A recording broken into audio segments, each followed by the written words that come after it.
I'm digital artist Aaron Rutten, and in this video, I'll teach you how to live stream on YouTube. I'll start by showing you how to set up live streaming on your computer, and then I'll walk you through your first live stream. Live streaming is a great way to get new fans interested in your work and engage with your current audience. It also racks up a lot of YouTube watch time, which is good for your channel. I create live paintings during my live streams, so this tutorial will be geared towards digital artists, but you can apply most of the lessons in this video to live streaming games, traditional art, or just about anything else. If you're live streaming on Twitch, this tutorial will still be helpful. So let's go ahead and get started. So first of all, you'll need a YouTube account and a YouTube channel. This is my channel here, youtube.com/AaronRutten. If you need help creating a YouTube channel, I have a tutorial you can watch on that. Once your channel has been created, you'll want to click up here in the top right on your icon for your channel. And you'll want to make sure that you select your channel here and go to Creator Studio. Or if you're already on your channel page, you can click on Video Manager. Once you're in your Creator Studio, you'll want to look over here on the left for the Live Streaming tab and click on that. And this is where you can access all of the live streaming features available to you on YouTube. So right now I'm in the Stream Now beta, and this is kind of the quick version of live streaming. I would recommend using this when you're a little more comfortable with how live streaming works. For now, what we're going to do is we're going to focus more on events, and events let you plan a live stream ahead of time so you can, for example, pick a particular date in the future. And you also get the option to make your stream private. So if you want to do your first live stream without anybody seeing it, that might be a good idea. I'm going to go ahead and choose private for my stream because I don't want people to be able to see it. And I'm just going to put in a title. I'll call this Test Stream. The time doesn't really matter. If we look over here under stream type, there's quick using Google Hangouts on Air, or custom, which gives you more encoding options. We're going to want to make sure we choose custom. But if you wanted to do something like a quick interview, you could choose the quick option, and that'll basically just set up a Google Hangout with you and someone else or multiple people, but you don't have as many options for sharing your screen and things like that. So we're going to go ahead and select custom for this. You may also want to read the rules for live streaming because you're only allowed to stream things that you have licensed to you or that you own, meaning that you can't have music playing in the background like stuff on the radio or MP3s. Go ahead and click Learn More to learn more about that, because if you violate copyright, your videos can get taken down and you can have strikes against your YouTube channel, which means that you won't be able to have a channel or upload videos or live stream. Let's go ahead and move on over to the advanced settings because there's some helpful stuff in here. For example, you can turn live chat on and off. You can promote the live stream through your featured content on your channel or on your channel page, and you have a few options here for when you want to promote it. You can enable age restriction. You can choose a category. You can choose a language for the video. And you have the option to automatically make the archive of your video unlisted once the stream is ended. So basically what's going to happen is while you're live streaming, it's going to be recorded, and that recording will be available on YouTube if you want it to be. If you don't want it to be available, or you want to take some time to edit the video before people can watch it, you'll want to make sure that you automatically make the archive unlisted. And that'll make sure that people won't be able to see it on your channel until you make it public. If we scroll down, there's also an option for DVR, and that means that viewers will be able to rewind a maximum of 4 hours while you're live streaming. So if somebody comes in at the middle of the live stream, they can go back in time and watch what happened and then fast forward back to the current point in the live stream. And there's some options for stream optimization. I usually keep this at optimize for less viewer buffering. Buffering refers to that annoying pause that happens when you're watching a video because the video hasn't loaded completely. Or you can optimize for interaction low latency. So that would mean that there'd be less of a delay between what you do and what the viewers see. Let's scroll back up and let's look under monetization. Monetization means that you can show ads on your video and generate revenue through the videos. You have to be set up for monetization on YouTube for this. So I'm going to go ahead and leave monetize with ads on, and then I'm going to create the event. Now here you can add a thumbnail. I'm not going to do that quite yet. I'm going to choose basic ingestion, and then we can choose a bitrate. I like to use 1080p because that's a good high resolution. If you have a slow internet connection, you might want to lower this to 720p. If you have a high resolution stream or you're going to stream in 4K, then you would want to choose this option up here for 1440. So I'm going to go ahead and choose 1080p, and that's suggesting that I use a bitrate of 3000 to 6000. So I'm going to keep that in mind. I'm going to want to remember that later. You can also enable 60 frames per second. We'll take a look at that later. And then I'm going to choose my encoder, And I'm going to select Other Encoders. If you want to look at the recommended settings for the encoder, you can check that out here, but I'll go ahead and walk you through that. Down here we have the stream name, the primary server URL, and the backup server URL. You'll just need to copy and paste these a little bit later, so let's just keep this window open. I'm just going to jump back over to my live streaming tab here and look under Stream Now, and I just want to show you a few more resources in case you get stuck. Let's look over here in the live streaming checklist and let's click on Setup Encoding Software. That's going to bring up this page here, and this will tell you all about how live streaming works. So if you need more details on anything that I go over in this tutorial, you can always look at that here. I'm going to scroll on down to the bottom here, and let's look under Other Encoders because we're going to need to download this particular file here for Open Broadcast Software. That'll take you to this page, and you'll want to download OBS Studio. That's Open Broadcaster Software, which is free and open source. So it doesn't cost anything and it works really well. You'll want to choose the version if you're using Windows, Mac OS, or Linux. I'm using Windows, so I'll download that and install it. So hopefully by now you have OBS Studio installed. If you do, we can move on to the next step, which will be configuring OBS for live streaming. All right, so I've gone ahead and launched OBS, and don't worry if it looks a little intimidating at first. I'm going to walk you through every single step here to get this set up. And once it's set up, you really won't have to configure very much to be able to live stream. So let's go ahead and go down here to the bottom right and let's click on Settings. There isn't really anything here in the general panel that we need to change right now, so let's move on over to Stream. We want to make sure that we choose Streaming Services for our stream type, and then we want to choose our service. If you're using Twitch, you could select Twitch, but I'm going to be using YouTube/YouTube Gaming.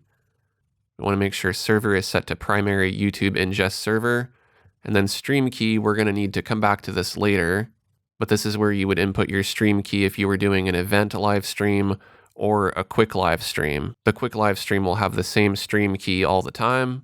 Your event stream key can vary, so make sure to remember that the stream key is very important when you're live streaming. We can move on down to output. Now remember earlier I mentioned you wanted to remember that video bitrate of 3000 to 6000. We got that from the YouTube help page here.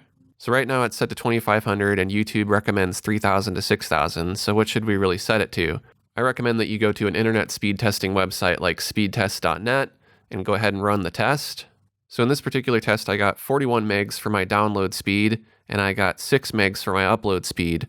So we could set this as high as 6000K because there's 1000 kilobytes in a megabyte. But we don't necessarily need to set it to 6000. 6000 would be the maximum. That's if you want the absolute maximum video quality for that range. And at a certain point, the quality is going to be good enough. So all this is really going to do is just eat up more of your bandwidth and eat up more of your computer processing power and more hard drive space if you're going to archive the video. So I would recommend setting it lower than the maximum. I keep this set at around 4000, and I think my live streams look pretty good. Since I'm doing mainly drawing on screen and there isn't a lot of motion in the video, I can get away with a lower bitrate.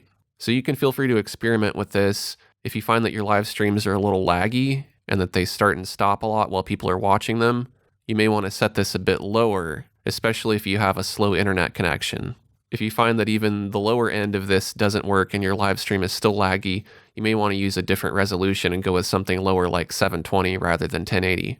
The encoder we want to set to X264. The audio bitrate, YouTube recommends we set this to 128.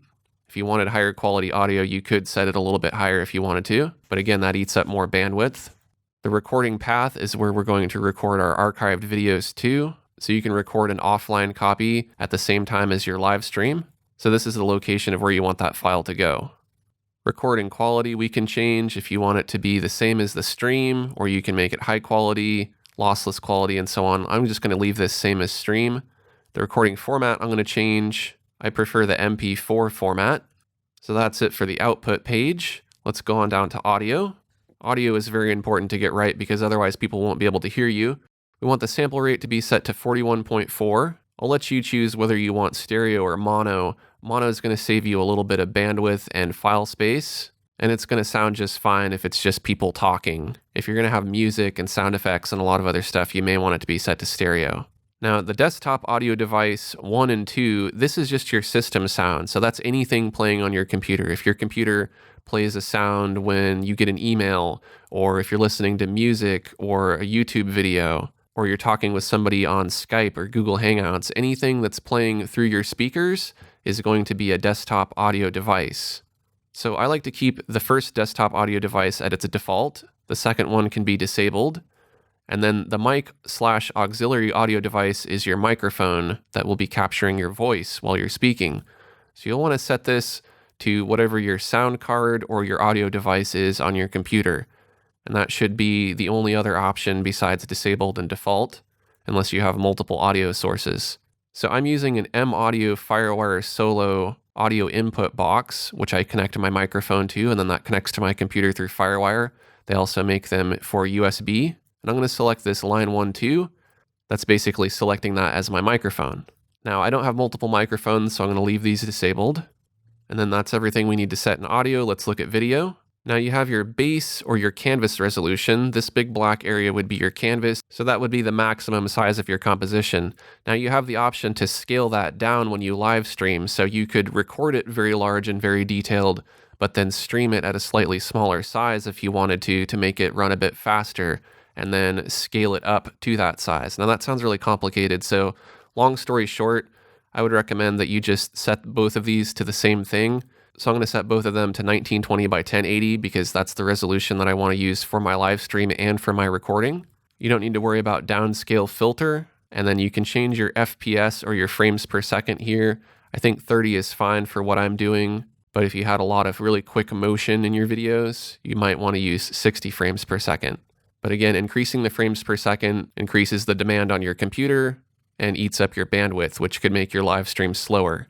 So you want to keep that in mind for all of these settings. Don't set things too high because that's going to make the live stream more laggy. Don't set them too low because then the quality of the video will suffer. Now, hotkeys I'm not going to get into, but I just want to touch on what hotkeys can do. You can program these hotkeys to do anything. You can start the stream, stop the stream, you can switch to a different scene, you can mute your microphone, you can do all kinds of things. So this might be helpful when you get a little more in-depth into using the live stream. Let's go to advanced. You'll want to make sure that automatically reconnect is enabled. That way, in case you lose your connection for a second, it'll automatically reconnect and it won't stop your live stream. So now we want to go ahead and click apply to apply our changes, and then we can click OK. So I know that seemed really complicated, but the good news is that work is done and you won't ever have to configure it again unless you reinstall OBS. Fortunately, you can save your preferences here. You can save profiles and you can save collections of scenes. So I would recommend doing that if you want to back up these settings for later so you don't have to re-input them. Now, before we move forward with setting up our scene or building our composition for our live stream here, I want to talk a little bit about the hardware and the software that you might want to use for your live stream. For example, you're going to need a microphone if you want to be able to talk during your live streams. The best microphone to get is a condenser microphone. If you'd like a recommendation, I'm using the Audio-Technica AT4040. You can watch my review of that.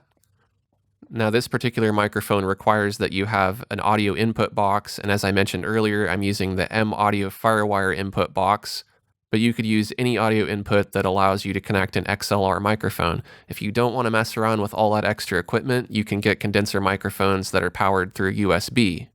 The Rode NT and the Rode Podcaster are examples of that. And if you're interested, I'll put links to all of these products that I'm suggesting in the description of this video.